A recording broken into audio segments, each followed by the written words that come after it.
Vous savez, cette réforme territoriale, elle a eu depuis 2 ans et demi un drôle de destin. Alors il y a 3 sujets importants pour la cohésion du pays.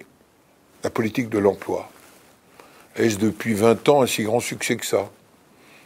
Et donc la commission du Sénat propose que ce soit la région qui joue un rôle très important en matière de politique de formation professionnelle et qui souhaiterait qu'on aille, comme le souhaitait d'ailleurs le Premier ministre, on sent le gouvernement plus timoré sur ce sujet, qui joue un rôle majeur. Il faut aussi que le département ait des vraies compétences dans la proximité territoriale.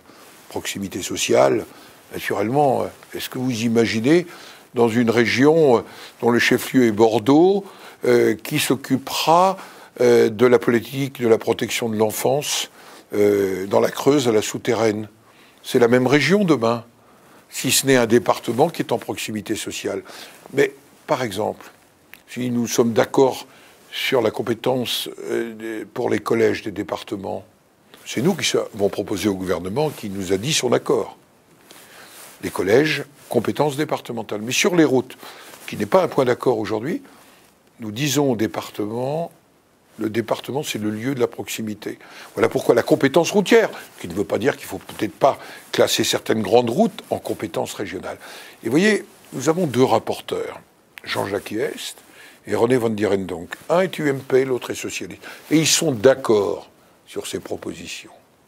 C'est dire qu'il faut que nous soyons en capacité de dépasser parfois des clivages, majorité-opposition, parce qu'au fond, le Sénat, c'est le territoire. Et le Sénat, c'est le pragmatisme. Et le 3e des sujets, je l'ai évoqué, c'est l'intercommunalité. Il faut qu'on fasse des efforts, il faut qu'aujourd'hui, parce que l'intercommunalité est souvent le lieu avec la région de la décision économique, il faut que nous soyons plus performants, que nous mutualisions mieux, mais il faut que nous arrêtions de changer de schéma départemental tous les ans. Donc je pense qu'on ouvre aujourd'hui sur une capacité de dialogue qui va être un test. Vous savez que j'ai proposé un Sénat d'opposition constructive. Ça a du sens. J'espère qu'on n'aura pas un gouvernement d'obstruction à cette opposition constructive. Et méfions-nous des grandes réformes qui font mode à Paris et qui, dans la réalité territoriale, ne sont pas efficaces.